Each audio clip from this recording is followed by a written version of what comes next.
Don't you just love it when a plan comes together? Let's get this muted here and there. Everything that we talked about this offseason pretty much coming to fruition. Now, I'm going to be wrong on one of these things with Deshaun Watson. We'll talk about that as we get into the show today. But this Rodgers situation, we've pretty much nailed this one right on the head about Rodgers showing up. I never envisioned him not playing this year, never envisioned jeopardy being a thing. We'll talk about that during the show as well. Teams are showing up for training camp. Guys are getting deals. There's so much going on. So let's not delay. Let's get right to the proceedings this evening. You are locked into the 184th installment of the LouieTeeNetwork podcast that starts now.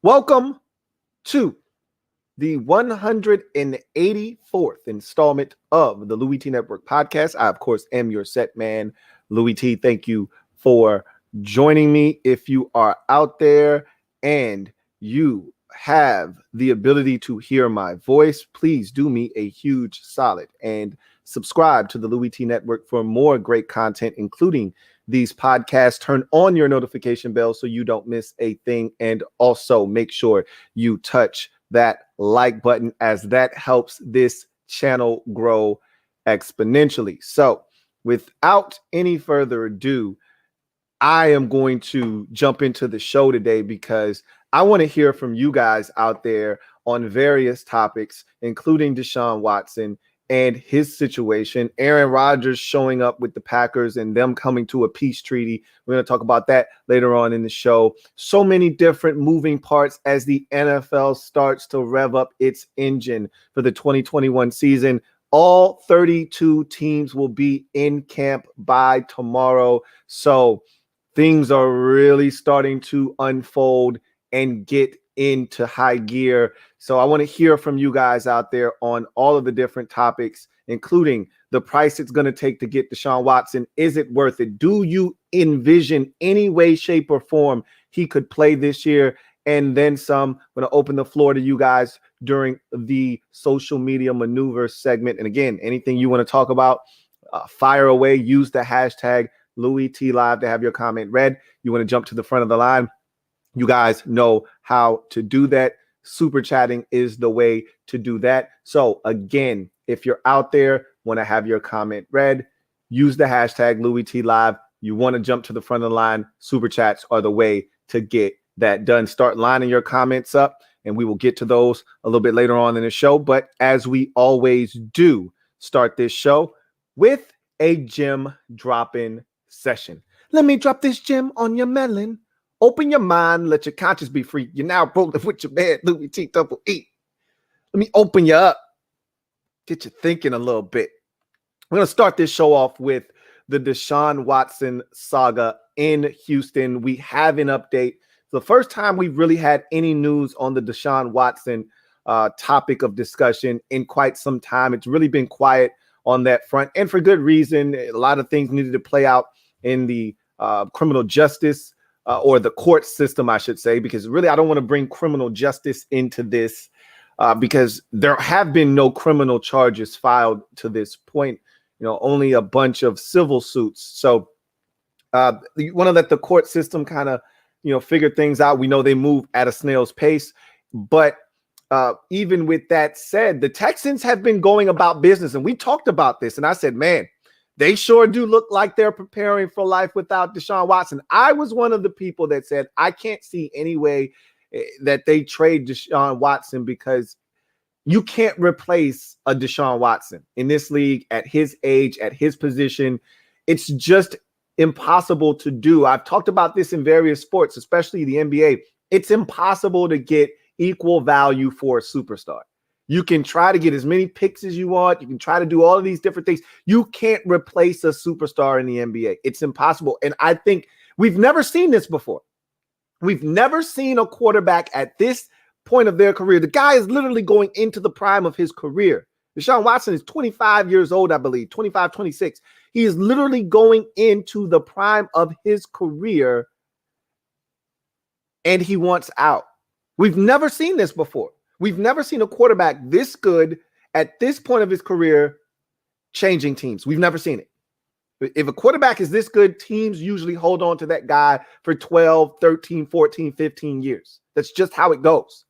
Standard rule of thumb. So there is no precedence here. There isn't, hey, we can look back and see how XYZ did it when they had to trade this quarterback. It's never been done. So it's hard to really, for me at least, imagine this getting done, but it looks like it's going to happen. And the Texans had been going about business, like Deshaun Watson wasn't a part of their equation moving forward.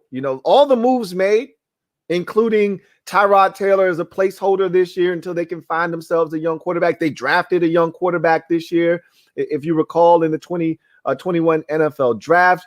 So all of the moves that they've made have spoken to life after Deshaun Watson, and they've loaded up this roster. The most changes on any NFL roster happened with the Houston Texans this offseason. They made the most transactions of any team this offseason, closely followed by the Jacksonville Jaguars. But the Texans were super busy.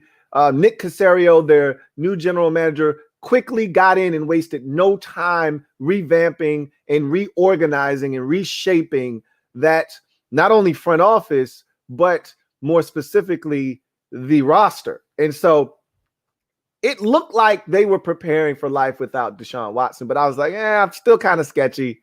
Didn't think it was going to happen. I'm not offering up a 00 yet because it hasn't happened yet, but Deshaun Watson did his part. And I thought all along that the NFL was going to take this matter out of everyone's hands, out of Deshaun Watson's hands, out of the Houston Texans' hands. And they were going to step in, put him on the NFI list, and he wasn't going to be available, period, end of discussion, until they sorted all of this stuff out. But to this point, because no criminal charges have been filed, they're like, hey, we really don't have anything to go off of here. Right now, no harm, no foul. It's just a bunch of he said, she said. So as of right now, Deshaun's in the clear. So he's like, well, if I'm good to go, I've been working out. I've been keeping myself in shape, and I'm ready to play ball. So I'm going to show up to camp. But he promptly went to management and said, hey, I'm coming to camp, but shit hasn't changed. I still want out. Let me reiterate this to you. I still want out.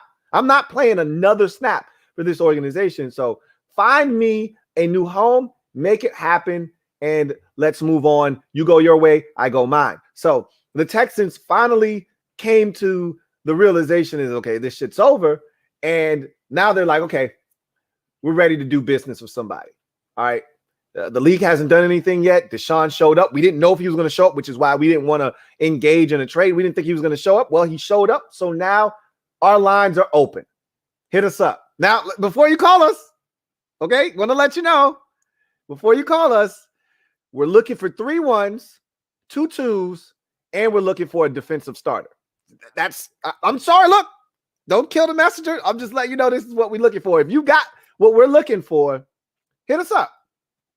I'm going to tell you right now, the line is not busy, okay? It's not ringing. That phone is not ringing because I still believe that, one, it's a hefty price, but I think there are multiple teams that are willing to pay that price. Let's make that very clear right now. There are a bunch of teams lining up to get a 25-year-old quarterback, and they don't mind giving up 3 1s because this is the thing you have to understand. You could be in the camp of, oh, you're mortgaging the future, yada, yada, yada. Well, guess what? There is no future if you don't have a quarterback.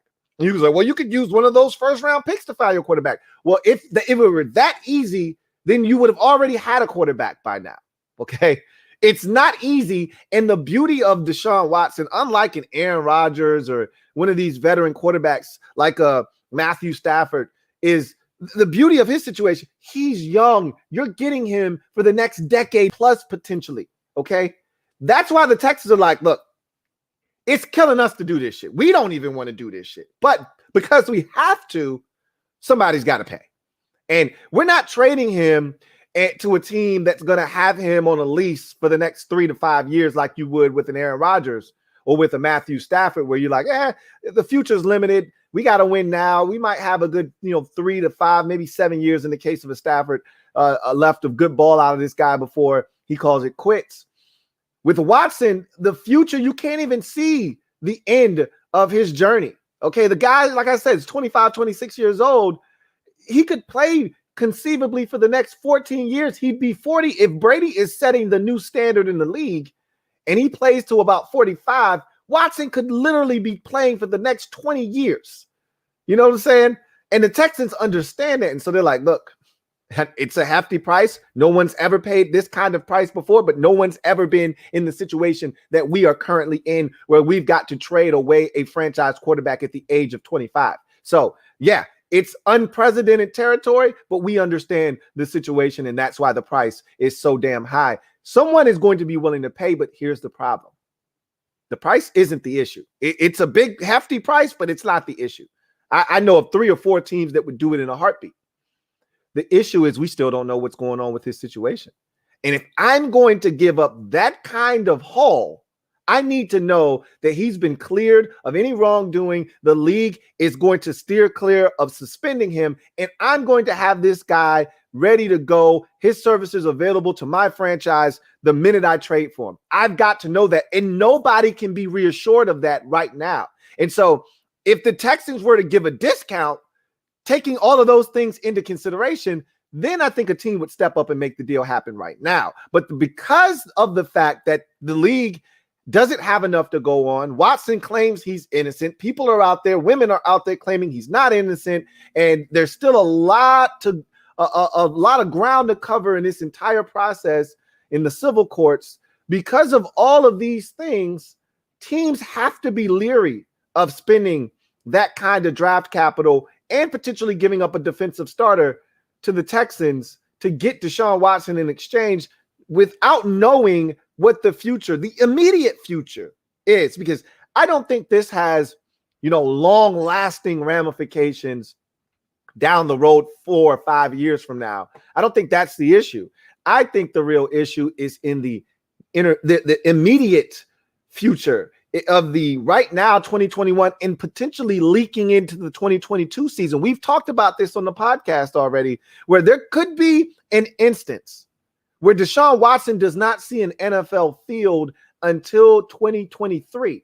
There is a realistic possibility. Now, right now, he's trending towards bucking that whole notion. Okay, right now, because the league has not stepped in, a lot of people just assumed, including myself, that the league would step in and say, all right, we don't know what's going on here, but until we find out, nobody's playing ball. Okay, Deshaun, you got to go sit down, bro. But that's not the case. The league's like, look, we don't know what's happening with the situation, but nobody's filed any criminal charges. So right now, it's literally he said, she said, and we don't want to get in the middle of that. We'll let the courts handle that situation. You're good right now, as far as we're concerned. So if that's the case, we'll see if the Texans can offload him. I still find it hard to believe someone's going to be willing to give up the kind of draft capital that they are demanding for Deshaun Watson. And they're not wrong for this, with the situation still looming over his head and them not really having any concrete outcome for them to base their decision off of. It's kind of hard to get a team to commit. However, I do want to throw these 2 items out there at you guys. There are 2 teams in particular that Field Yates of ESPN brought up when this whole situation started to really bubble this morning, when it was reported that Deshaun Watson showed up to Texans camp and he was reiterating to the front office that he wants to be traded and will not play for them. He said, look, Deshaun Watson's made his stance abundantly clear, and there are 2 teams that could easily meet the needs of the Texans and their asking price. One being the Miami Dolphins. Well, they just drafted Tua Tagovailoa, so I don't know if they are interested in making this happen. I would assume not. I don't think they drafted Tua. And I don't think there's a large enough sample size for them to say Tua can't do it or this, that, and third. So many people are so damn impatient these days with these young quarterbacks because Justin Herbert did what he did and Joe Burrow was looking the way that he was looking before his injury. Oh, my God, Tua stinks. I contend that Tua had some strong games last year. And yeah, he had some stinkers too. What do you expect from young quarterbacks? They're going to have their bumps in the road, their ups and their downs. And I told you this already. Not every quarterback, not every player in the league gets it at the same time. Might take Tua 2 or 3 years to get it, but the talent is there. He had some really good games last year. I don't think they're looking to give up on him. And moving on from Ryan Fitzpatrick and replacing him with Jacoby Brissett tells me that they're ready to give Tua Tagovailoa an opportunity in Miami. So I don't think the Dolphins are really interested in making this move, at least not right now. Then there's the Philadelphia Eagles. And I started looking around at that situation as a Washington football team fan. You know, that's the first way I dealt with this was as a Washington football team fan. Yikes. Zoinks, Scoop. The last thing we need as Washington football team fans is Deshaun Watson in the division. If he's not playing for us, which I don't think is even on the table right now, if he's not playing for Washington, if he's not donning the burgundy and gold, I don't want him anywhere near the division.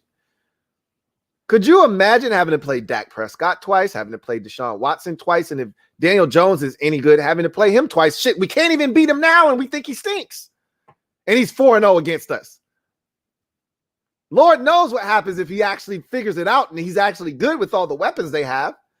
So the Eagles situation makes a ton of sense. They've got a roster that I'm not too thrilled about. I don't think a lot of people are overly thrilled about the Eagles roster, but they do have talent. Let's not kid ourselves and act as if the Eagles don't have talent, because they do. They've got talent at receiver. They've got talent at tight end. They've got a talented running back. They've actually got a really talented group of running backs. Their offensive line, I don't know about that, but I don't think their offensive line is trash either. It's the quarterback that really is holding the offense back. I think at least we'll find out. Jalen Hurts may actually be good.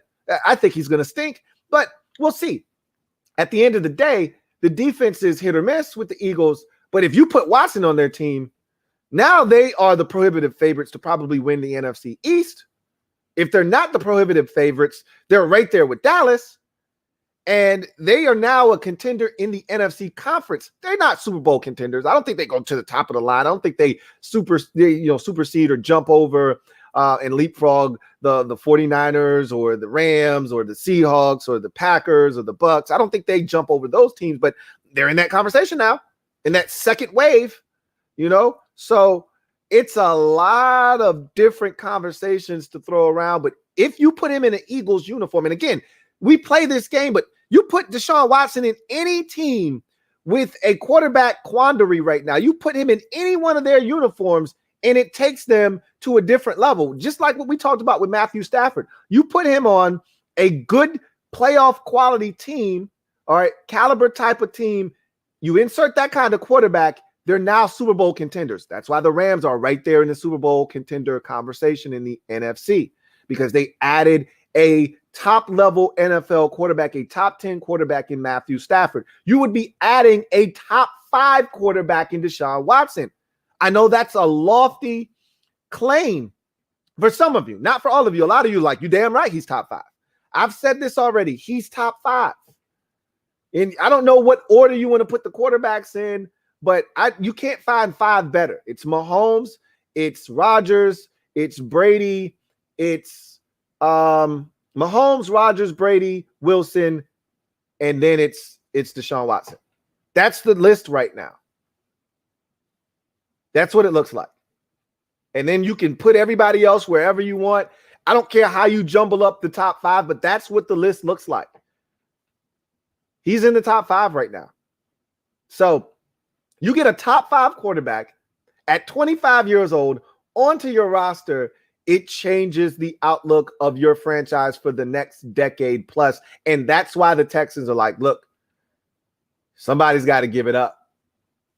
We're not lowering the price. We know that this whole situation is funky and it's hard to really kind of wrap your brain around everything. That don't have nothing to do with us.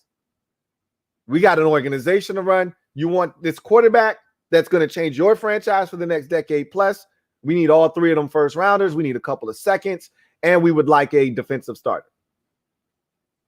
Go ahead, talk amongst your people, figure it out if this is what you want to do, but that's the asking price, and it's not changing.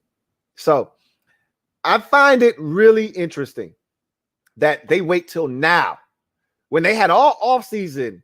They were really bullheaded all offseason long. They didn't want to move him. They didn't want to trade him. Now we get to camp, and now all of a sudden they want to move. And maybe they were waiting on the decision from the league. I'm pretty sure they could have asked the league what they were planning on doing with him in this situation, knowing the information that they had. The information hasn't changed in his case. Nothing has happened recently that sparked the NFL to say we're going to just kind of take a step back and let this thing breathe. It's the same thing that's been going on for the last 2 months. They knew the information. So if I was Houston and I knew life after Deshaun Watson was imminent, and maybe they were hoping time heals all wounds, he'll have more time to mull over it, and he'll decide he wants to stay here in Houston. I don't think that was going to happen. I think they already knew that. That's why they went out and drafted a quarterback. That's why they went out and signed Tyrod Taylor. That's why they started to begin life after Deshaun Watson. Why didn't you make him available 2-3 months ago? That's the part that's a little baffling for me. But here we are, the start of training camp, and now the Texans are saying, all right, who wants Deshaun Watson? And a bunch of teams are like, me. And they said, all right, here's the cost. And now some hands are going down. Wait a minute. You want what? You do know this guy has over 20 pending civil suits against him, right? They're like, yeah, we're fully aware of all that. That's not our problem, though. If you take him, that's your problem. That's not our problem. So that's why I think you're going to run into a situation where the Texans are kind of stuck. Now, all it takes is one. All it takes is for one team to step up and say, we won't care nothing about all that stuff. We have done our homework. We expect this situation to kind of solve itself and work itself out. We're going to take a chance on the young man. We think his character is good. It's hard to say that after the allegations, but maybe he hasn't done anything wrong. Everything before this said that Deshaun Watson was a squeaky clean, perfect face of a franchise quarterback. Perfect. Everything you were looking for. Good ambassador on and off the field. So if you erase this situation, or you say, hey, I think this kid is going to be exonerated of all wrongdoing, you go out, you make the move for him. You put your faith in him, and you trust that everything will work itself out. It's hard for me to see a team taking that leap of faith, especially when they don't know Deshaun Watson. It's hard for a team to say, yeah, we think he's going to be okay, and we're going to go ahead and pull the trigger on this deal. So it's a fascinating situation, because what happens if nobody steps up to the plate and the Texans are like, hey, well, y'all know what it is. Y'all got our number. Hit us up when y'all ready to do business. And Deshaun's like, well, I'm not playing. What do you do? I'm dying to see how this thing plays out. If we get to the end of the preseason and we're getting into preparations for week 1, and Watson's like, I ain't playing. What he's going to do? Take backup reps at practice?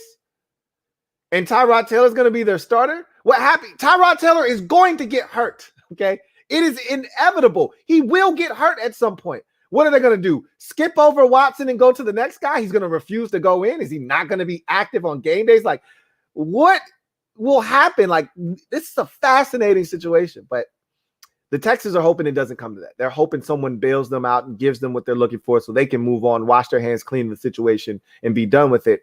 I don't think it's going to happen quite that way, but we will see. So in any event, that's going to do it for the gym dropping session. I want to see what happens with this situation. I surmise that it's going to end next year sometime, or when this situation has a little bit more resolution. All it takes is one. I would not be shocked. Let me say this. I would not be shocked if a team stepped up and gave up what the Texans were looking for. But for me, it's a little late in the game now. We're getting into camp. Still a lot of uncertainty. I don't see anybody making that move right now. It just doesn't make a lot of sense for me. That's what I said 2-3 months ago, maybe, post-draft, fine. You didn't want to give up this year's draft capital, okay? But after the draft in May, you could have said, all right, we're open for business, teams weren't going to want to give up their draft capital now. You want to wait until you get Deshaun Watson on your team so that he can help you win ball games. If you're giving up 3 1s, you want to be able to say, well, these first-round picks ain't shit. It's 28 It's 30. Hopefully you win a chip. It's 32. You want to give away some picks that are at the back end of the first round. You don't want to give away picks that you already know what the status of them are. So I can understand teams not wanting to do that, and the Texans not asking for those picks at that time. But after the draft, I thought that was the time to be able to say, all right, let's go ahead and make it official.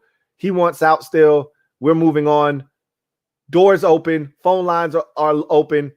What are you guys trying to do? Deshaun Watson is available. So he could be there for OTAs and things of that nature. They didn't do that. So for whatever reason, we'll see what happens with this situation. It is fascinating. It's been fascinating. It continues to be fascinating. And we will continue to follow it here on the Louie T Network. That is for certain. So we're going to get a word from one of our sponsors here shortly. And then we'll come back and we'll jump into social media maneuvers where you guys get to take over the show. Start lining up your comments. And to make sure you use the hashtag LouieTLive to have your comment read. I'll try to get to as many of them as possible. And also, if you want to jump to the front of the line, super chats are the way to do that. So start lining up your comments. We'll take this quick word from one of our sponsors and then come back on the other side. You are tuned in to the 184th installment of the Louie T Network podcast. I'll see you guys on the other side. I want to take this time to thank Manscaped for sponsoring the Louie T Network podcast. The Olympics, Euros, baseball, major championships, and concerts are all in this summer. You know what isn't? A wild and hairy bush. Tame your pubes with the help from our friends over at Manscaped, the leaders in below-the-waist grooming. Their 4th generation performance package includes the brand new Lawnmower 4.0. That's right, 4.0. If an athlete treats their body like royalty, why not treat your pubes like Olympic gold? Fellas, do right by your balls and join the 2 million men worldwide who trust Manscaped by going to manscaped.com and using the promo code LouieT. The world is starting to open and the Performance Package 4.0 from Manscaped is here to help you get ready. Inside, you'll find their Lawnmower 4.0 trimmer, Weed Whacker ear and hair nose trimmer, Crop Preserver ball deodorant, Crop Reviver toner, plus 2 free gifts, Performance Boxer Briefs, and the Shed Travel Bag. Talk about a world-class dismount into post-quarantine world. This package is the perfect package for your package and peak performance in whatever sport you desire. The brand new Lawnmower 4.0 is here to take the podium. This 4th generation trimmer features an edge-cutting ceramic blade to reduce grooming accidents thanks to their advanced skin-safe technology. The Lawnmower 4.0 also has a 7,000 RPM motor, a new multi-function on and off switch which can engage a travel lock and gives you the ability to turn the 4K LED spotlight on and off when needed for a more precise shave. Did I mention this trimmer is waterproof too? Michael Phelps is drooling just thinking about the possibilities. This package also comes with the Weed Whacker to chop your worst weeds up top in both your nose and your ear. This tool is a lock to take home gold in the biathlon. The Weed Whacker is also waterproof and uses a 9,000 RPM motor powered 360-degree rotary dual blade system. This nose and ear trimmer provides proprietary skin-safe technology which prevents nicks, snags, and tugs in those delicate holes. After trimming your pubes, then show some sportsmanship with Manscaped's liquid formulations. The Crop Preserver, ball deodorant, and Crop Reviver ball toner are the key to feeling victorious this year. Manscaped also threw in 2 free gifts to their Performance Package 4.0, the Manscaped Boxers and the Shed Travel Bag.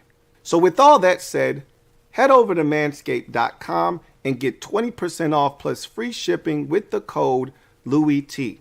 That's 20% off plus free shipping with the code LouieT at manscaped.com. Achieve pubic glory this year with Manscaped. And trust me when I tell you this, your balls will thank you.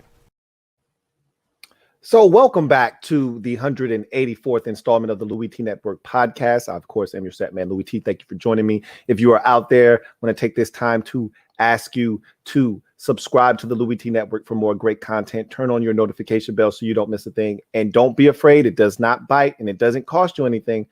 Touch that like button a little bit and help your man Louie T out greatly by doing so. All right. Really appreciate you guys. If you're out there, it is now social media maneuvers time. I'm a midday marauder, so it's time for us to load up the social media maneuvers movement and get everybody on board. If you're out there, want your comment read, use the hashtag LouieTLive to have your comment read on the air if it's pertinent. And also, if you want to jump to the front of the line, you know how to do so. Use the super chat function to jump to the front of the line and have your comment read on the air. So let's go ahead and jump into the comment section. We have a super chat, so I want to get to that one first. This one is from my guy Silver V. Thank you for the super chat, Silver Villains. Excuse me, greatly appreciate you. My guy Silver V writes, how do you plan on doing the rest of your draft wrap-up series? Will you be dropping them in bundles since you are only 8 teams in? No, I am not going to be getting to the rest of the teams in the draft wrap-up series. It was just too much to do this offseason with so much going on in around these parts. It just became too time-consuming for me.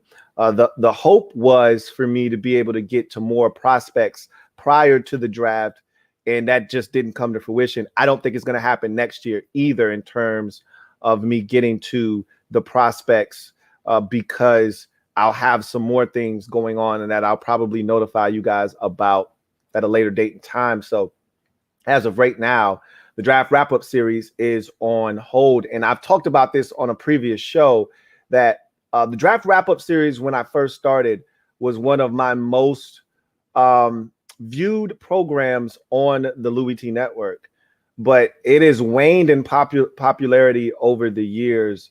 And I think it's just simply because there are so many different ways to consume, draft content. There's so many people doing. When I first started this, there weren't many people doing what it is I do right now. And it has grown and it is just ballooned. And the number is now outrageous. And so you can go to a fan page or you can go to someone who is a fan of that team and get the content that people are seeking. And so it's hard. Look, it's not hard. It's just people aren't watching the videos and it's a lot of work. It's a lot of work, especially when you haven't done the legwork early on, which is what I was hoping to get done. It's not a lot of work if you've already done the legwork from, December to April. If you've done the work already, then once the draft is over, all you got to do is just go through the draft and see who they picked. And you've already watched film on all these guys and you can just talk about them candidly. But when you haven't done that, which I haven't, and I never have, I've always had to do the legwork afterwards. It wasn't a problem before. It's becoming more of an issue now because I've got a lot more that I'm juggling.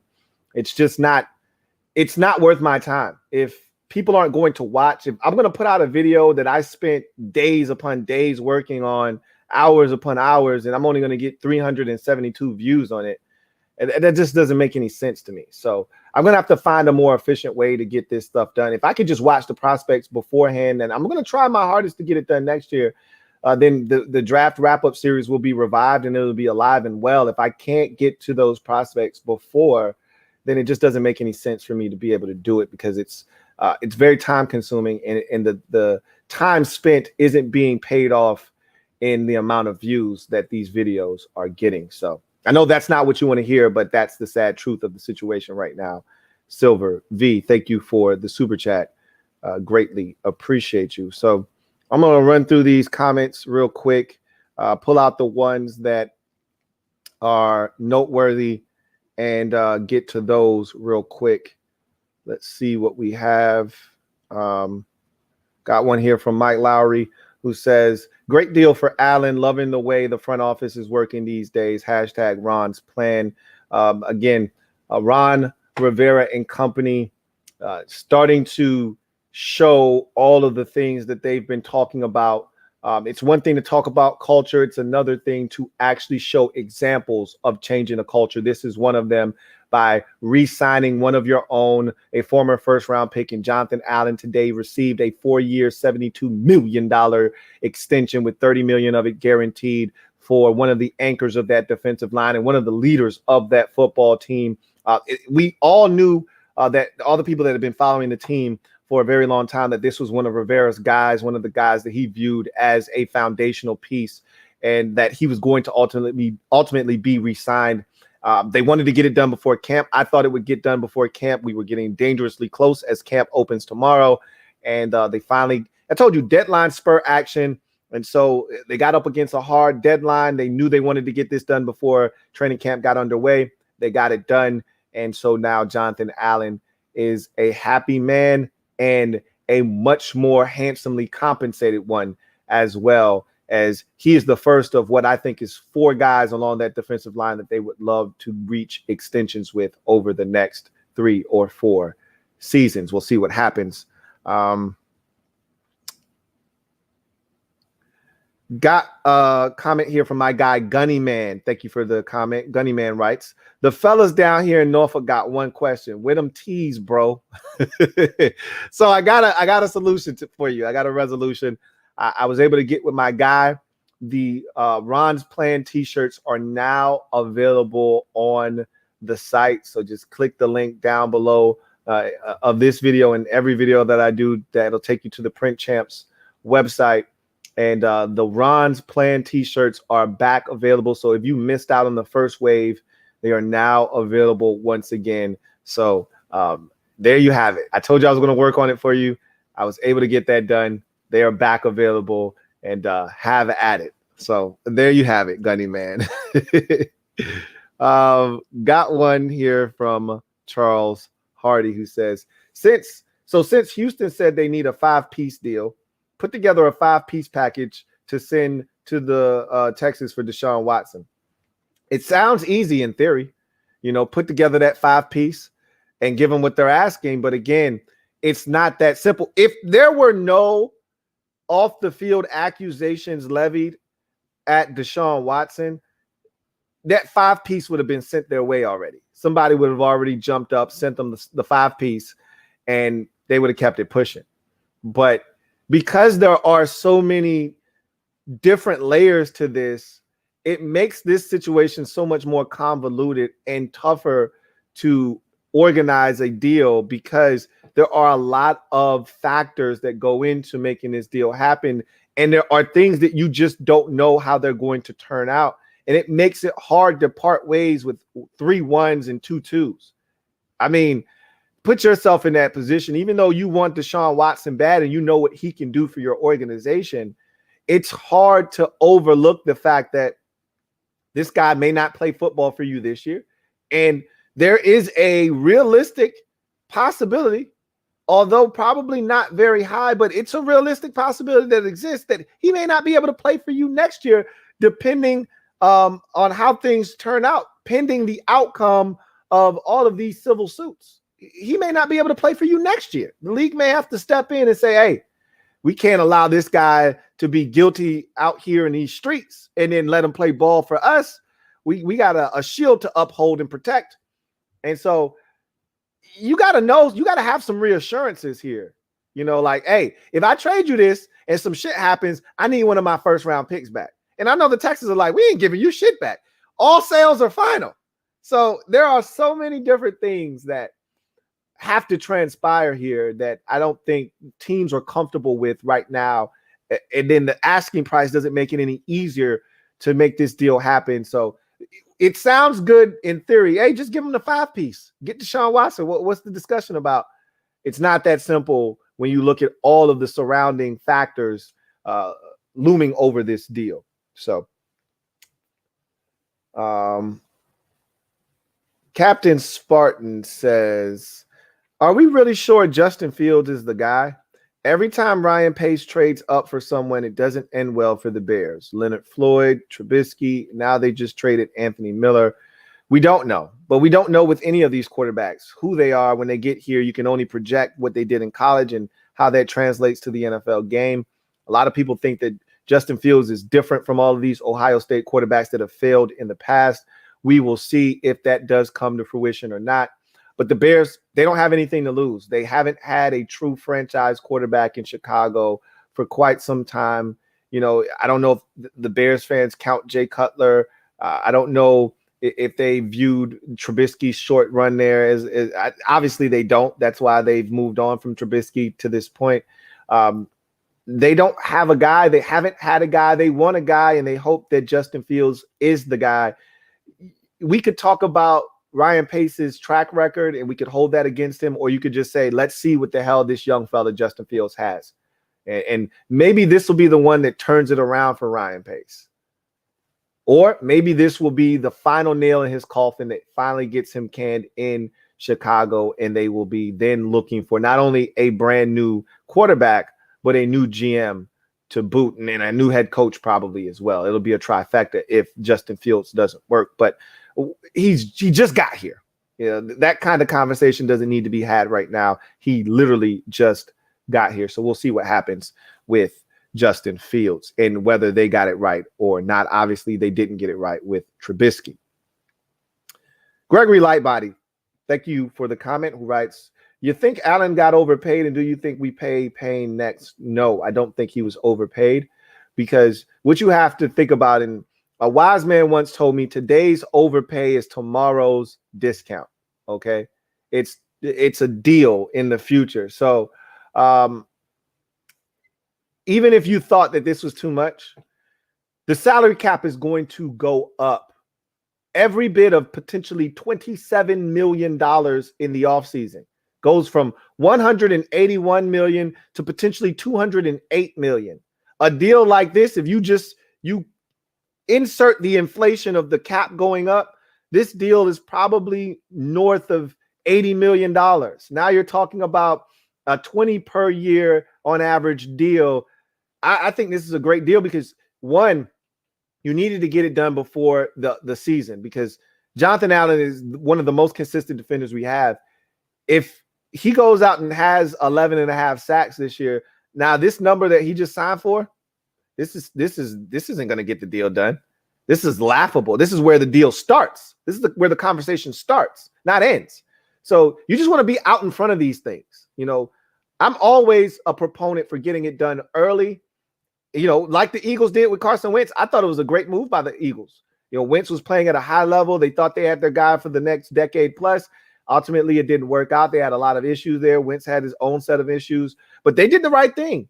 They did the right thing. You get out in front of these things early. You do not wait. Waiting usually does not benefit you. The Ravens had to find that out the hard way with Joe Flacco. They waited, and then Joe hit the inside straight, went 11-0, touchdown to interception ratio in that Super Bowl season.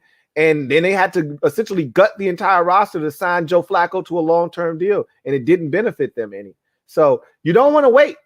Get these things done. Get out in front of them before it becomes more and more expensive.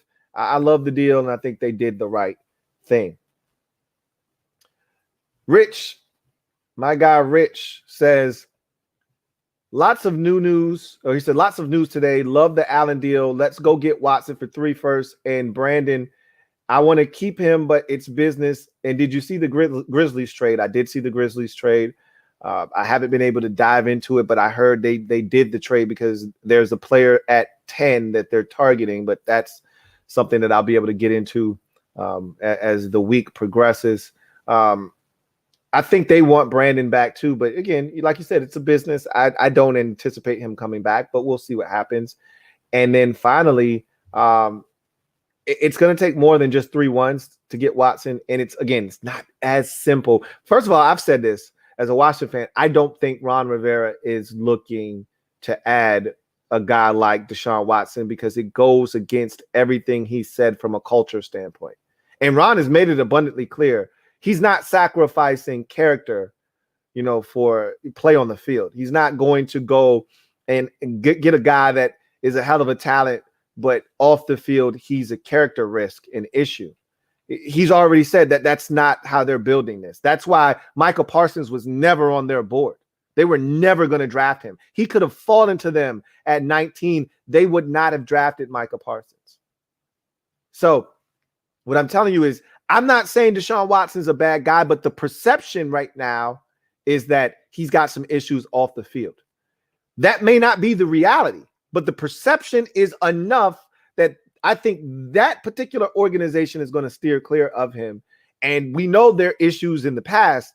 They may not be in the position to do that anyway because of the picture that it paints. But we'll see what happens. Again, if he's exonerated and of all wrongdoing, then I think Washington becomes a team that may be a player in this whole discussion again. But as of right now, I don't think they're a team that's really involved in this conversation right now. And I think Ron Rivera doesn't want any parts of this as it stands right now. But I could be wrong. Could be wrong, but we'll see. Got a super chat from Gunny Man. As a matter of fact, got a couple of super chats. So let's start knocking some of these super chats out. And this first one is from Jason Files. Thank you for the super chat, Jason Files. Greatly appreciate you. My guy Jason Files writes, "What up, Lou? What would you give up to get Watson? If we had him now, how far would we go?" I would give up whatever the Texans wanted. Again, aside from Chase Young, I've softened my stance on giving up Montez Sweat. But I if I'm giving up 3 1s and 2 2s, I don't want to give up any of my defensive line studs. So you'd have to go elsewhere. I'd throw in, one of these other guys, though. I'd pretty much Montez Sweat and Chase Young for me, would be off limits. I know there are a lot of people out there saying that nobody's off limits. If I'm giving you 3 1s and 2 2s, you don't get to cherry pick whatever guy you want. I'm sorry. Because those are first round picks. You understand what I'm saying? Those are first round picks with still years on a rookie contract left. So you don't get to cherry pick. You lost that ability to do that when you decided you wanted to maximize the amount that the law would allow, because in the NFL, I know a lot of you know this, but you're only allowed to trade 3 first round picks at a time at one serving, okay, during one trade. Now, you come back to the table and have another serving and give up some more picks, but at one time, you're only allowed to give up 3 first-round picks at a time. So you decided to push it all the way to the limit that the law would allow. Now you don't get to cherry pick. Now, if you would have said, I want 2 2s or 2 1s and a 2, now you can cherry pick. Now you can say, and I want Chase Young, or I want, Montez Sweat. And if you really want to get the deal done, then you'll have to, comply. But when you go for the full amount that the law will allow, you want all 3 1s, you want 2 2s, you don't get to cherry pick. At that point, I get to throw in what I deem to be a good option, or I can give you several guys that you can pick from, and you can take the one you want. And if that's not something that satisfies you, then we don't have a deal. But I would give up the 3 1s. Honestly, I told you I'd give up any draft capital you want. I give up 3 1s. I give up 2 2s. I give up 2 3s. I give up whatever the hell. As long as you stay away from my players, you can have pretty much whatever the hell you want from a draft capital standpoint. Because I can live without the draft capital. What I can't do is start pulling players off of what I think is a championship caliber team. Now I have to replace those guys, and now I don't have the draft capital to replace them. You see what I'm saying? If I'm giving you 3 1s, I can't replace Montez Sweat with another defensive end in the first round. Now, again, this is where your astute, scouts in your scouting department are supposed to step up and find that gem in the 3rd or the 4th round for you, but it ain't that easy. Everybody would have stud defensive ends if it were that easy. Guys the caliber of a Montez Sweat, generally, you got to go get those guys in the first round. They're not sitting there for you to draft in the 3rd or the 4th or the 5th. So I'd give up whatever it took to get him, minus giving up any of my defensive studs. You can pretty much have whatever the hell you want, honestly speaking. So it'd be interesting to see what they would be willing to give up. But like I said, I don't see him coming to Washington. And as far as how far we would go, sky's the limit. I already told you we're a Super Bowl caliber team right now, roster-wise. Again, roster-wise, it's important to mention that on paper, not winning games. We haven't done that yet. But on paper, you add a top 5 quarterback, which is why Rodgers was so appealing, which is why Stafford was so appealing, because he was a top 10 quarterback in my eyes. You add a top 10 quarterback to this roster as is, And that's why Stafford was so appealing, because you didn't have to give up any of your young defensive studs, or you didn't. They weren't asking for that in Detroit. You weren't going to have to give up any of that stuff. With Rodgers or with Watson, you're more likely than not, the Packers or the Texans are going to ask for one of your stud defensive talents. And you're not in a position to say no if you really want that guy. You add one of those quarterbacks, though. Oh, Watson. Wilson was in the discussion at one point, very briefly, but a Wilson, a Watson, a Rodgers. You add even a Stafford to a lesser degree. You add that one of those players to this roster, you're talking about a Super Bowl contending team. Period. So, yeah, that's essentially what you would be looking at with a Deshaun Watson on board. Thank you for the super chat, Jason Files. Greatly appreciate you. Got a super chat here from Eric Gomez. Thank you for the super chat, Eric Gomez. My guy, Eric, writes, hey, Louie, just wanted to say you're doing a great job. Hey, I appreciate that, Eric, man. Thank you so much for the love. Really do appreciate you. And thank you so much for the support. Once again, thank you, Eric Gomez. Got a super chat here from Errol Jackson Jr. My guy, Errol Jackson Jr. writes, first and foremost, thank you for the super chat. Greatly appreciate you. Who writes, longtime fan, just wanted to say I love your channel. I just want to say thank you, Errol Jackson Jr., for the super chat and the support. Really do appreciate you. Much like with my guy, Eric Gomez, I really do appreciate your contribution. And again, the man hours that you pour into the Louie T Network. It doesn't thrive the way that it does without the support of you guys out there. So thank you so much for the super chat. Got another one here from my guy Gunny Man. Double up. I think that's a double up from Gunny Man, if I'm not mistaken. My guy Gunny Man, thank you for the super chat. Greatly appreciate you. Who writes, everyone has Steven Sims Jr. getting cut. Slow your roll. I'm predicting a big camp in preseason in his third year. I think he forces Ron to make a tough decision. I'm with you, Gunny Man. I really think that he's like, initially I was like, oh, he's done. He's dead meat. But they didn't address the elephant in the room of punt returner. I know he was terrible at that last year, but I think that last year he put too much pressure on himself to be the second receiver next to Terry. I know I was guilty of applying that pressure on his ass. Like, hey, we need a big season out of him. He was good for us. We think he's got a chance to step up and be that other guy. It was just too much weight for him to handle. And he showed that last year. He struggled in the punt returns game. He struggled catching the football. And the assumption is, oh, he's dead weight. He's dead man walking. And they're going to shed themselves of that dead weight as we get into camp. If that were the case, they would have cut him already. I think they know that this guy's talented and he had his struggles last year, but there may still be a spot on the roster for him. I do think it's a long shot for him to make the football team, but I am not counting him out. I think people have put him in the same category as Trap, where it's a foregone conclusion that he's getting cut.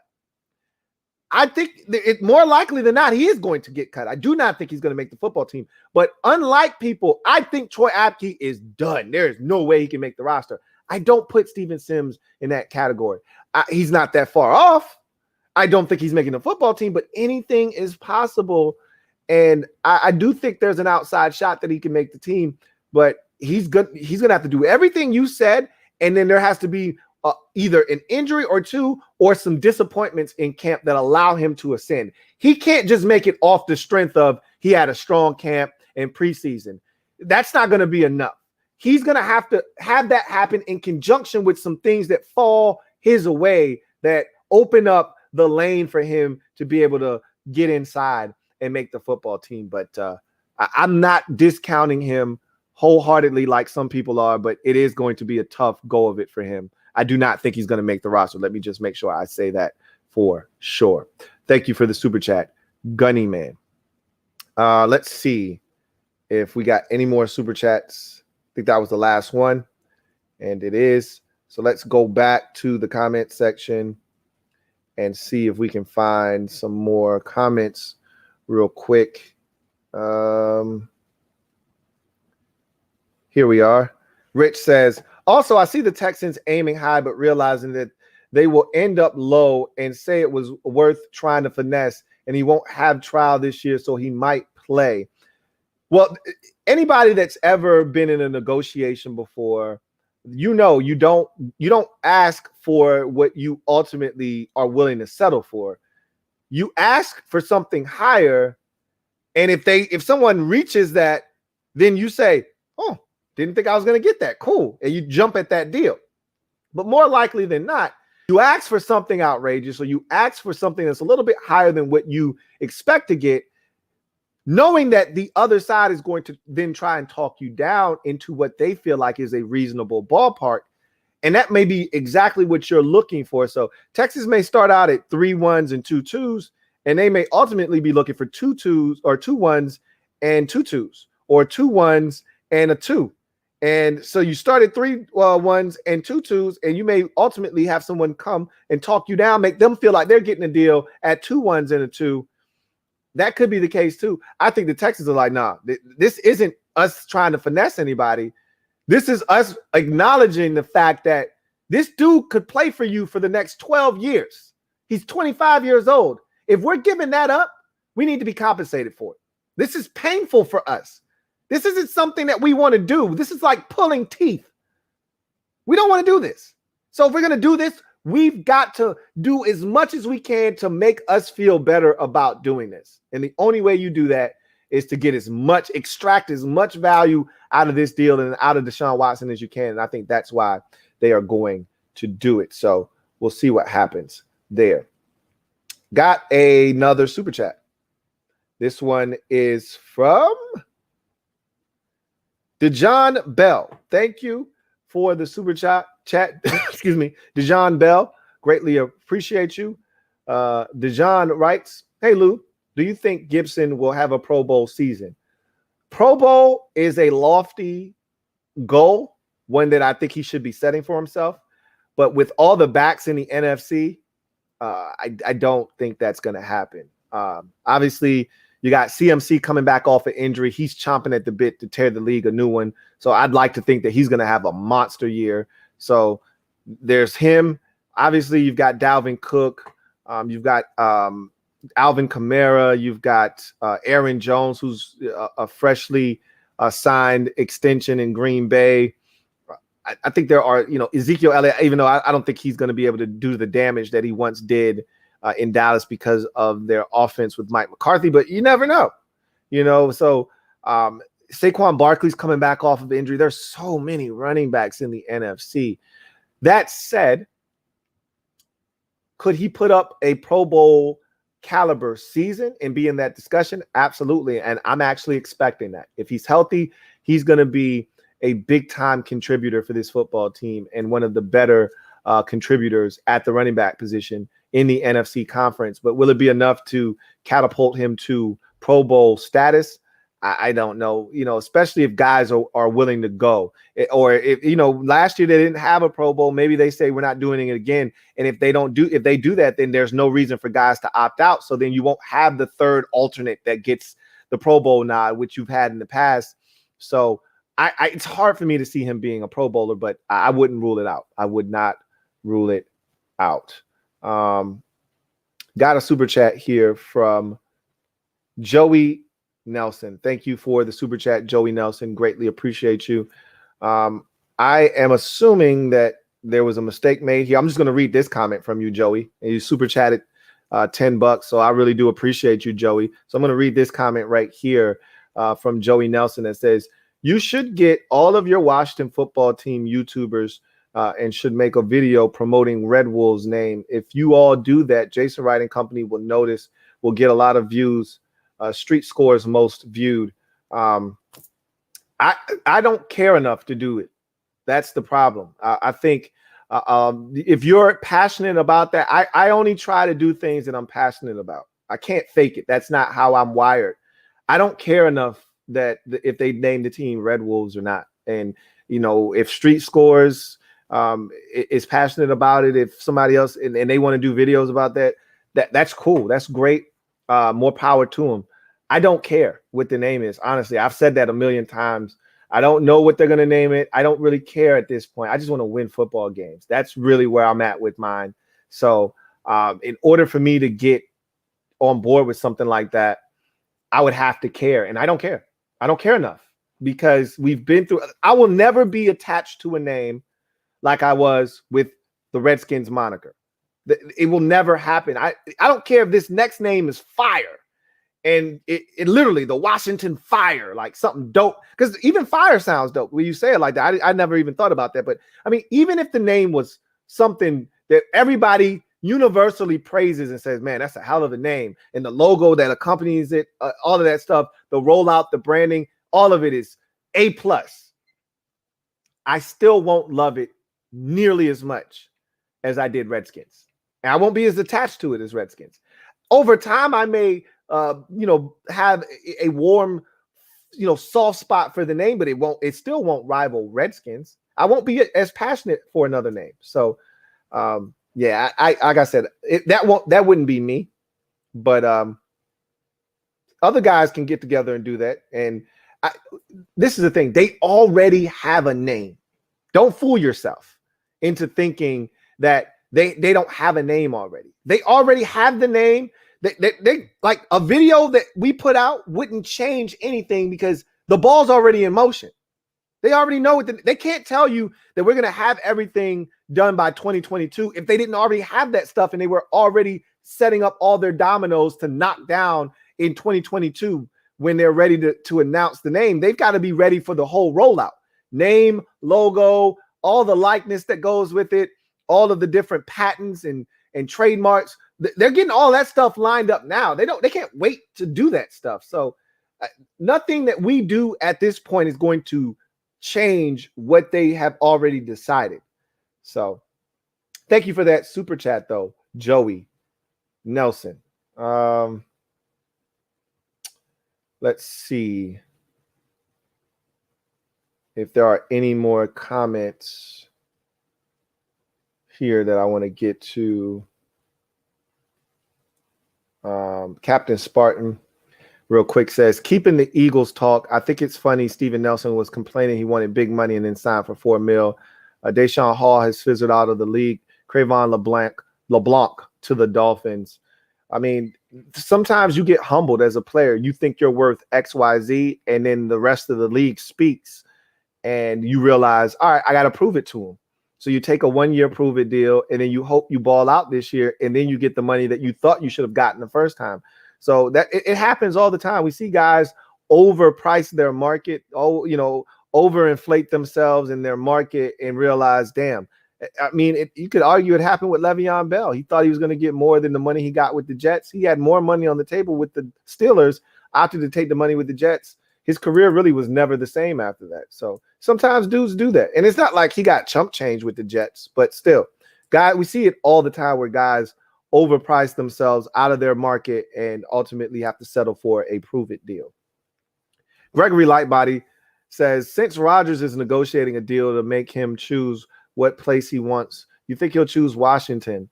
That's not what he's doing right now. We'll talk more about Rodgers and his situation a little bit later on.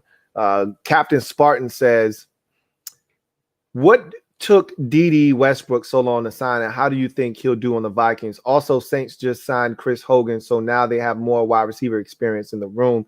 They signed Hogan because they know that Michael Thomas is going to start the season on the PUP list. They needed another vet. I told you their receiver room is trash. You take Michael Thomas out of that room, and now they got nothing. I told you the Saints. I really think the Saints are going to struggle this year. I really, really do think the Saints are going to struggle. And as far as D.D. Westbrook is concerned, probably just waiting for the right opportunity.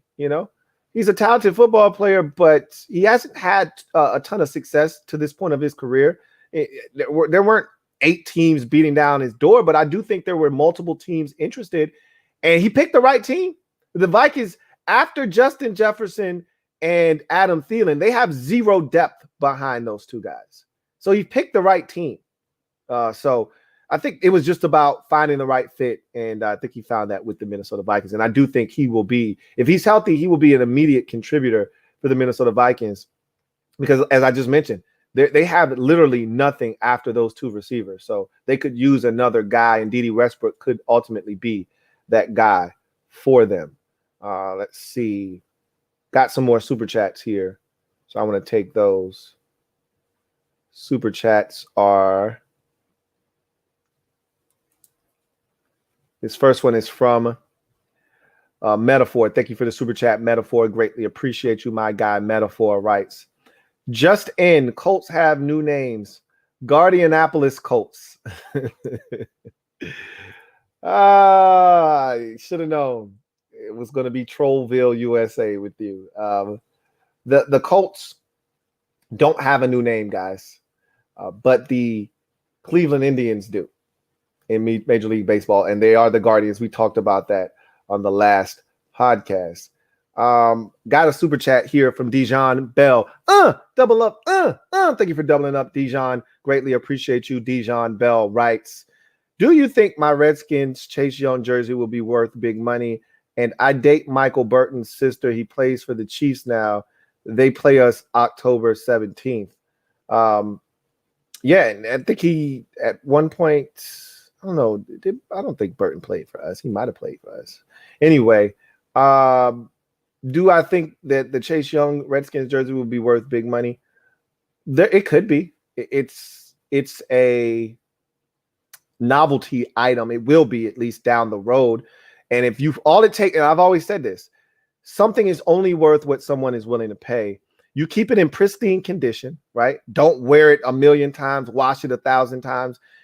Is it an authentic jersey too? It can't be, a swingman, a regular jersey you could just pick up anywhere. They were giving those away at Walmart when they had an influx of those and the team was changing their name. You can go anywhere and pick up. If it's an authentic jersey, an authentic Chase Young jersey, and you've worn it once or you've never worn it and you keep it in pristine condition, there may be a Redskins fan, 20 years from now, Chase Young has a Hall of Fame career, that wants to invest in a Chase Young Redskins jersey because they're still tied to the Redskins moniker, and there will always be Redskins fans, not Washington football team fans or whatever they change the name to.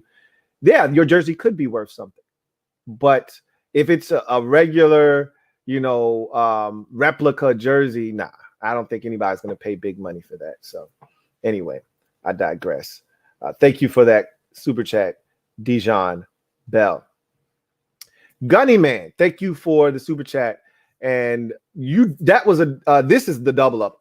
Double up. I realized the first comment I read was just a regular comment. This was your second super chat. Either way, my guy Gunny Man writes, Devil's advocate, Texans have no leverage. Watson wants out. They want him out. Legal issues. Unless a bidding war happens, beggars can't be choosers. Well, again, the Texans don't have to do anything necessarily because they have him under contract and they just simply, don't have to pay him. He doesn't want to play. They can't make him play. They could say that he's refusing to play, and then they could end up putting him on some kind of NFL list because he's refusing to play. And there are ways that this thing can unfold. I'm pretty sure Deshaun Watson's management team is telling him this is how we're going to handle everything. Because they don't want to be deemed a problem in the locker room or want to be deemed conduct detrimental to the team. That's when the Texans are able to be able to sit him down without paying him and this, that, and the third, and he won't accrue any years on his contract. So you don't want to get into that territory. So he's going to do everything right, even if that means having to play, a backup role in practice or whatever the case may be. I think he's going to do everything he has to do to satisfy everything so that he still gets paid. If that were the case, if he weren't going to do those things, why even show up for camp? Obviously, he doesn't want to be fined. He's trying to make sure that he continues to get paid while he makes his point made and tries to get out of Houston. The Texans, you're right. In terms of this, they want him out. But the Texans, they have every right to be selective in how they go about this process. They don't have to dumb down or water down their deal because they know if somebody is desperate enough, they will pay the price. And it may not be this offseason, maybe it's next offseason, but they've got to be willing to hold out. The fact that they've got 4 years of Deshaun Watson under contract, it's not like his contract expires a year from now and he's just got to hold out and just wait. They've got him under contract for 4 years, so they could presumably wait 4 years to make a move on him. somebody's going to come and take him off their hands. So they do have leverage. They do have leverage. They've got all the leverage, as a matter of fact. The only thing they don't have leverage on is Watson has a no trade clause. So if they wanted to trade him somewhere that he didn't want to go, he could ultimately say, "Nah, I don't want to go there," and he could veto and nix the deal. But I struggle with that when you say you want out and they find somewhere for you to go. Then you say, "I don't want to play there." Well, everybody's not willing to give up what we're asking. So either you want to go there or you don't want to get traded. But he's in a position to be able to say, "No, I don't want to go there." So there is that piece of it as well. So, and he's made it abundantly clear where he wanted to go before the draft. Now that teams have made moves like San Francisco, like the Chicago Bears, all these places that he wanted to go, in Carolina, they're still open, because if Sam Darnold doesn't perform at a high level, Deshaun Watson is from South Carolina. It's very conceivable that he would want to go home. So I could see him. I think he's from South Carolina. I know he lived and grew up in Atlanta, but I think in Atlanta, but I think he was born in South Carolina. I think that's how it goes. But either way, I know he was interested in going to Carolina at one point too. But obviously there are ties to that area with him going to Clemson and all of that good jazz. But we'll see what happens. But I don't agree with you. I think the Texans do have leverage, and they're not going to just be willing to take whatever someone gives them. I think they are going to try to maximize this deal the best they can. Got a super chat here from Tony P56. Thank you for the super chat, Tony P56. Greatly appreciate you. Tony P56 writes, "What up, Lou? Now that Allen is signed, does Payne or Ioannidis get traded? And should we make a play for Rodgers?" No, Payne or Ioannidis, they're not looking to, like, this wasn't an and or situation. Like, oh, we get Payne back or Allen back, now we can move on from one of these other guys. They're interested in keeping all of these guys together, at least for 1 year, especially. Now, maybe something comes up next year and they want to move on from a guy. That is not out of the realm of possibility. But as of right now, Allen was always going to be signed. This didn't come out of, thin air. This was always something they wanted to get done. Ioannidis was one of the guys that didn't buy in to the new defensive line's way of coaching, but a lot of those guys didn't initially buy in. Allen, Ioannidis were among some of the most vocal guys that weren't really thrilled about how they were being coached on the defensive line. Remember, they all loved and adored Jim Tomsula, who was their last defensive line coach. So you knew it was going to take a little bit of getting used to from, a coaching standpoint. But after they got past that and started doing things the way that they asked them to do, you saw the results. And so Ioannidis is going to get a crack this year to show what he's capable of. And if he plays well, I don't see him going anywhere either. As far as Rodgers is concerned, do I think they will make a play for him? Absolutely, I do. I most certainly think, especially if I think they're auditioning for Rodgers this year. Now, obviously, we don't know what's going to happen. Taylor Heineke could get in and just knock our socks off, and we won't even be looking for a quarterback. You don't know what's going to happen. Highly unlikely. The real likelihood and the more realistic possibilities that we go through the season, we end up 9-8, just miss out on the postseason, but we're an Aaron Rodgers away from being a team that could compete for something meaningful. And Rodgers is like, yeah, I could be the missing piece in Washington. That could be the case. He's from the West Coast, though. So the assumption is he'd like to go somewhere closer to home. He's from Chico, California. He'd love to go play for the Denver Broncos. They may have an available opening at the quarterback position. If Drew Lock doesn't make it happen this year, Teddy Bridgewater is a guy that's going to stop them from going out and trying to get an Aaron Rodgers. So I think the Broncos would be more of what he would want to do. And I think the Packers are going to appease him in any way possible. So if he says, I want to go to Denver, they're going to try their hardest to get him to Denver. But, if Washington has a better deal and he's willing to come to Washington, I think they are going to be aggressive, especially if the quarterback position is similar to what it was this year, where they felt like the quarterback position literally was holding the team back. If that's how they feel after this upcoming season, I think they'll be even more aggressive in going after the quarterback. So, and I think a guy like Aaron Rodgers will be a part of that discussion that they'll be having internally as well. So we'll see what happens with that situation. But we're a long ways away from them having to make that kind of a decision. Tony P, 56.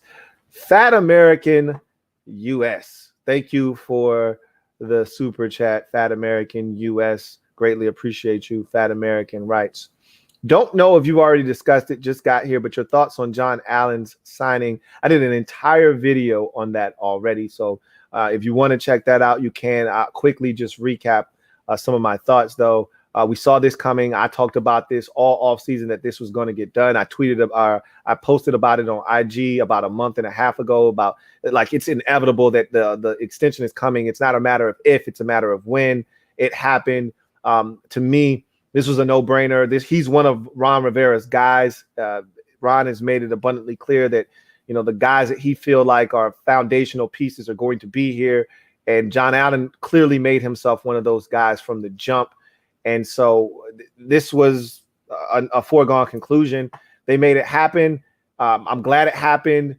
And I think it's one of four guys that they want to keep along that defensive line. We'll see if they're able to keep all four of them. But I do think that that's something that they are looking to do. As time progresses, maybe their stance will change as to some of these players and whether they want to hold on and retain their services or not. But as of right now, I definitely see him being a guy that they wanted, and I think they want to continue to keep this defensive line together. So thank you guys for all of the comments during the social media maneuvers segment.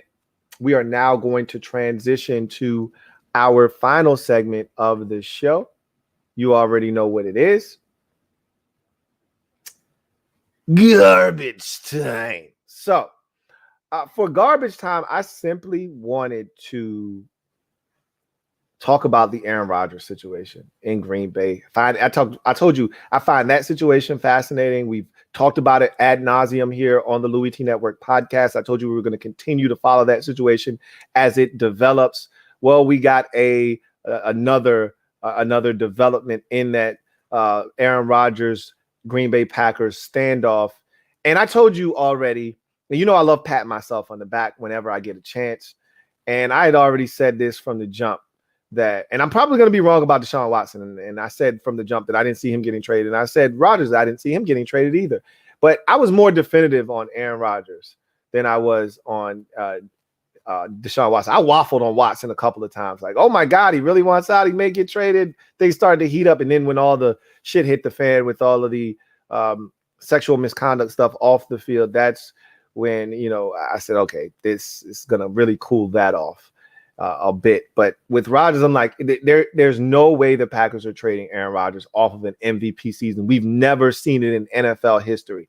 We've never seen a player win the MVP at the quarterback position and then the following year get traded. It does not happen. The Packers have gone to 2 consecutive NFC conference championship games. They are not going to trade him because they know he's their best shot at winning a Super Bowl. Reportedly now, all of a sudden, Davante Adams, now that Rodgers is back, is willing to renegotiate and reopen talks on a long-term deal. I find that very sketchy at best because Rodgers isn't going to be there for the long term. I think Rodgers may be there a year or two, maybe 3 at best if you're Davante Adams. And Rodgers is, look, they're boys. I'm pretty sure you guys saw the unison post they both made on IG where they both changed their stories to Jordan and Pippen walking past each other, crossing paths, dapping each other up as sort of a last dance reference to Davante Adams and Aaron Rodgers essentially dapping each other up, saying, all right, this is it. One last go round. Let's see if we can't make it happen. So I think the two are definitely tied to one another. We saw Davante Adams last year when Rodgers broke the record, get down on his knees and bow to him. Like, that's his guy. They really do genuinely love playing with one another. And I think they are friends off the field. And so I think there is a relationship between the two of them.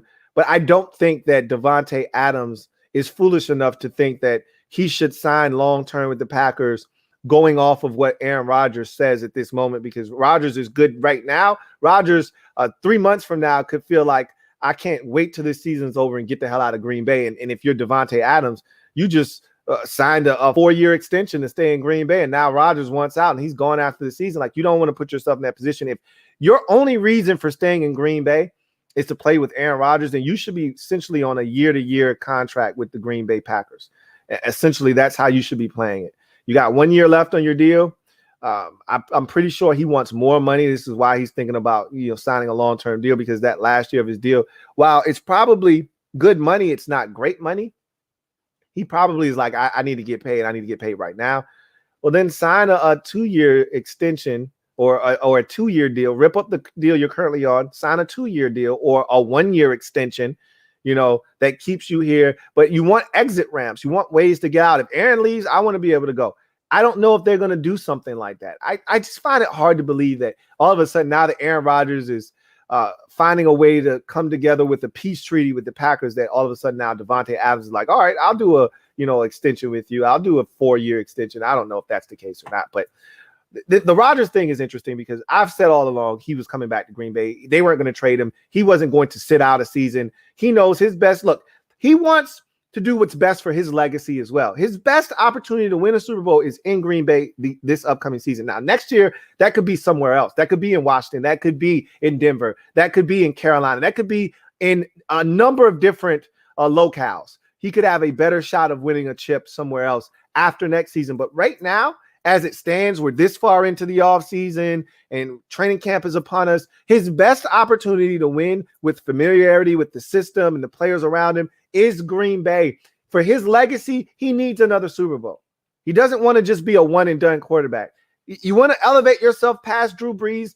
You want to say, all right, Eli Manning isn't a better quarterback than me, and now he can't lay claim to that because I've got just as many Super Bowls as he does. Okay? You want to be able to make some of these claims and assertions by winning another Super Bowl. It puts you in a different stratosphere if you're Aaron Rodgers. There aren't a lot of quarterbacks that have multiple Super Bowl championships. You go into a different stratosphere if you win another one. He knows this is his best opportunity to do that. So I just can't see a way in which he wasn't going to play in Green Bay this year. It didn't make sense for him and all parties involved. We've heard about all of this thawing of the situation recently. No, this didn't just happen in the last 48 hours. Rodgers knew what he was going to do. He was taking advantage of the situation. He didn't have to be at camp, and the Packers were desperate to have him back. So everything was going to go as according to his plan. He was going to show up for training camp all along. That's how I feel. Now, the Packers had to make some concessions, and this is what I find interesting. They essentially have allowed Aaron Rodgers to void the final 2 years of his contract, and now it's essentially a 2-year deal in Green Bay, and then it goes year to year from there. And if he doesn't like how things are going after this season, he can request a trade, and they will trade him. Okay, so he's essentially on a year-to-year contract with the Packers, and they've essentially said, okay, you have whatever you want. You can do whatever you like. Yeah, with your situation. If you want to be here, you can continue to be here. We're not going to push you out the door. Jordan Love is cool. We like him, but we don't love him. We love you. And so you can do whatever you want to do. And if you love it here, you can stay here. If you don't like what we're doing, and you don't like the direction we're going in, and you want out, we will trade you. Just come back and play ball this season. So they got their man. Rodgers essentially orchestrated what he wanted to all along, which was to have total control over his situation moving forward. And I wonder, and we'll find out more details about this. All the details coming out are still in the infant stages. Everyone's guessing as to what's in this restructured deal that he's signing with the Packers. I wonder, because Rodgers initially did not have a no trade clause. I believe he was one of the quarterbacks because he didn't think he was going anywhere. He didn't think he would need to veto a trade. So I don't think he had a no trade clause. I wonder if this next one will have a no trade clause in terms of him being able to say, I'm not playing there, send me somewhere else. And I wonder what the language in this thing is in terms of if he wants out. Will it say, if I want out, you have to trade me? and you have to honor my request. Also, I heard something along the lines of not being able to franchise tag him. If this little 2-year deal or whatever he's signing expires and he wants out and they don't want him to leave, they can't franchise him. I've heard, inkling of maybe that being in there as well. So there is so many layers to this. We'll find out more as the days pass. We will get more and more information on this peace treaty with the Packers and Aaron Rodgers, but he's going to show up for camp. I always expected him to show up to camp. I told you guys as much. And so that's not a surprise. What is a surprise is the fact that the Packers are making some concessions, which I thought they would have to do, but I'm surprised that at the concessions that they are making. But I probably shouldn't be surprised because he wasn't just going to come back. And, I part of the surprise for me is it didn't involve any money. From what I'm hearing, there's no new money in this thing. Rodgers said all along, this isn't about money. It never has been, never will be. It's not about money. I believed him when he said it. I believe him even more now because he could have easily reconfigured his deal and said, all right, not only do I want this situation, my deal condensed and full autonomy over my future, I also want a little bump in pay too. While you're at it, go ahead and throw that in there. He didn't do that. So this tells you that this has nothing to do with money. It has everything to do with respect and how he was treated throughout this whole process, whether it be releasing one of his favorite players on the team, Jake Kumaro, or trading up for Jordan Love and not telling him about this potential draft choice before it happened. So a lot of things going on there with the Aaron Rodgers situation. I find it very fascinating, as I always do. And with more details coming out, we will continue to talk about it and keep you guys posted. I got another super chat here from Gunny Man. Thank you for the super chat, your third of the evening. Really do appreciate you, Gunny Man, as always, who writes, I hear you, but as of now, there's no market for Watson. When will that change? Before or after these civil cases? And saying that there will still will be numerous teams out there who won't touch him. That's leverage. So what I'm telling you is there needs to be some reassurances in the deal. They may be able to get a deal done and a team can say, all right, I'll give you 3 first-round picks because they're not all going to be in the same year. So if something were to occur with Watson with these civil cases that forces the league to have to step in and suspend him, you could say, all right, I'll give you 3 first-rounders, 2 seconds, and I'll toss in a player. But if anything should happen with this situation, I want one of my first-round picks back. That could happen. And if the Texans are like, all right, we're hedging our bets because we just want to get this deal done, that could absolutely be, a part of the deal. But in saying that, the Texans may be like, no, we're not giving you nothing back. And so you got to just do this in good faith that the guy you're getting and you're trading for is a good dude and he'll prove it and that he'll be able to play for you and that there's no issues. So I'm telling you right now, no matter what happens with this situation, there will be teams that will want Deshaun Watson if he is exonerated or if this thing meets a conclusion that is favorable for the league and Deshaun Watson, and it's a situation that you can clean up. There will be teams lining up at the Texans' door to give them what they're asking for. Now, it may ultimately not be 3 1s and 2 2s, but they're going to extract as much value as they can out of Deshaun Watson. They don't have to dumb the price down. They don't have to water it down to try to meet someone else's demands. I think they're in a really good position to do what it is they ultimately want to do, which is get the most value out of Deshaun Watson. I think they have leverage because he's under contract for the next 4 seasons. He just signed the extension last offseason. He's not going anywhere. So to me, they have leverage. They do have leverage. They have a guy that's disgruntled that wants out, but they still hold all the cards. So thank you for that super chat, Gunny Man. If this were the last CBA, maybe they don't have all the leverage, but this new CBA, I think, puts them in a position of power. I really do believe that to be the case. Adrian Clements, thank you for the super chat. Greatly appreciate you. My guy Adrian Clements writes, Philly fans didn't care about the Vic signing after they started balling. No talk of culture after that. Us not trying to sign Watson is short-sighted. it's a little bit different because most people, including myself, is like, hey, we talking about dogs here, man, not human beings. We talking about dogs. And I get it. It was an inhumane thing to do, this, that, and the third. But I thought it was the punishment was already severe in itself. I'm not a dog person, so I'm not the person to ask anyway. I'm not a big pet guy. But we talking about human beings. We talking about females. We talking about sexual assault. This is a totally different animal. And unlike the Washington organization, the Eagles didn't have a past that was marred with sexual misconduct and the poor mistreatment of minorities in their organization. They didn't have that shadow of doubt and cloud cast over their organization. We're totally different than the Eagles, where they were able to take on that kind of a risk. And remember, Vic had already paid for his debt to society for his wrongdoing already when the Eagles took a chance on him. Deshaun Watson hasn't had resolution to his situation yet. So it's totally different right now. We'll see what happens, though.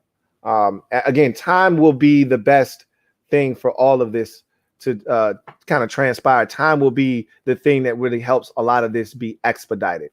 Thank you for that super chat.